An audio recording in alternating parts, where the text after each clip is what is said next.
Back in 1989, I helped to establish the first Spanish Catholic community here on the Cape, and thereafter I served them for 10 years. And through my continued contacts with them, only recently, a couple of years ago, I met a mother and a daughter who had immigrated from South America and learned that the young girl very much wanted to go to a Catholic school. However, the tuition costs of $10,000 and more a year was simply out of reach for a single mother working as a home health aide. So I helped solicit the funds needed from, thankfully, some very generous benefactors right here in this parish, and I was able to help make that happen. But this summer, as I was about to do the same, I learned from the girl's mother that she did not want to return to the Catholic school. She wanted to go to public school instead. And I asked why, of course. It wasn't the academics, as her daughter is a very serious little student, and so she didn't find it difficult to keep up, even though her ability to speak and to understand English is a very recently acquired skill. No, the problem was that she didn't feel at all home there. She didn't feel that she fit in. Why? Because her classmates came largely from families who could well afford to send their children there, and who can afford trips to Disney World and even Europe and other exotic places of interest. And so this both intellectually bright and socially astute young girl naturally felt embarrassed by her humble circumstances and feels that if she goes to public school, at least there'll be some there who aren't rich, and she'll feel much more comfortable among them.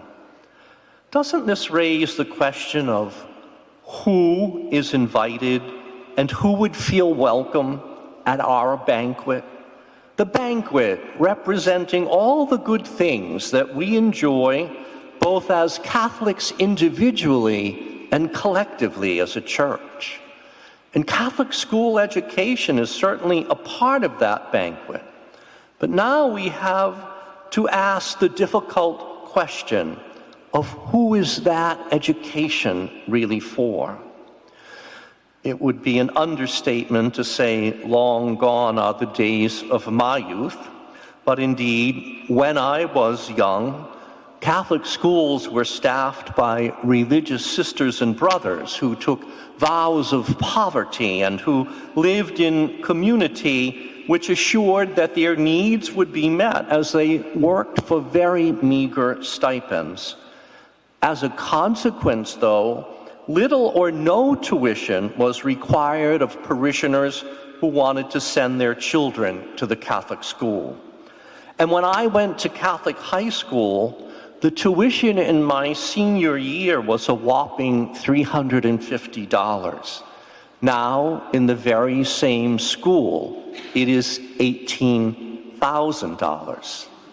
Thus, these schools attract the sons and daughters of Catholics and even non-Catholics who have the means to pay such substantial costs, and who choose our schools not necessarily because their children are going to be formed in the faith, but they see it as a reasonably priced private education. Meanwhile, children of devout Catholics who are serious about the practice of the faith, some of them naturally more recent immigrants, are left on the outside looking in as regards the possibility of a Catholic education. And while dioceses, including our own, have fundraisers and thus provide scholarship programs to try to assist those who can't fully afford the steep tuitions, yet this assistance because it is requested by so many, is often not adequate for those families on the lower rungs of the economic ladder. And even when it is, sometimes the more astute among them have, like this young girl, the sense that they have little in common with their more affluent classmates. So we have to ask the difficult question of who is really welcome at the banquet. Mainly those who are economically comfortable and not the poor. If that seems a contradiction to today's gospel, it's because in truth, it certainly is. And thus it's something that has to give pause to all of us as members of the church.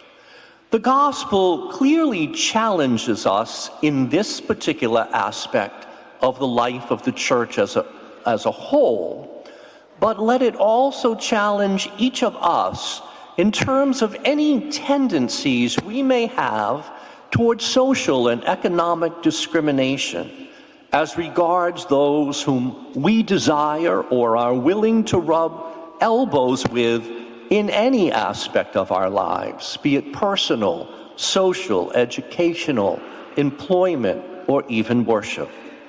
Indeed, it is possible to be snobbish in any of these areas, as the mother of G.K. Chesterton demonstrated when her son approached her and said he had decided that he would become a Catholic.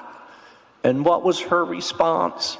Well, she didn't really like that decision, but it didn't bother her as much as did the thought that he would now have to worship with the domestic help. But since Chesterton's day, even we as Catholics have climbed the socioeconomic ladder. Thus, for many of us, life has also become rooted in that transactional sort of business that is mentioned in the gospel. That is if you do this for me, then I'll do that for you. If I invite you to my party, then I expect you'll invite me to yours when your turn to host comes along. Yet those who can't afford to throw a party because their home is too small or their income as well are left out in the cold. Yet let us never forget, in light of all this, that there is a banquet to which we should all want to be invited, and that is the endless one that's promised in the kingdom of God. And let us realize that try as we may, or hope as we might, not one among us, no matter how good, no matter how wealthy, no matter how influential, can earn, buy, or trade our way into a reserved place at that table. Truly, it cannot be earned, because there is nothing on earth that is its equal. It will surpass everything we currently know and appreciate as being splendid. All we can do is appreciate the tremendous love and generosity of God that he would even think to invite us to that kingdom's banquet. And so express our gratitude as we must in worship, but not only in worship, but also by recognizing those whom we might tend to judge as beneath us in some aspect of life somehow, as always equal in dignity in the sight of God, and thus generously share with them the good things we can afford, even when we know they have no way of returning the favor or ever paying us back. It's by that we will humble ourselves and at the same time reveal ourselves as authentic sons and daughters of our generous God. And as such, we will be assured that he will save a place for us at that table where all his saints feast forever in the heavens.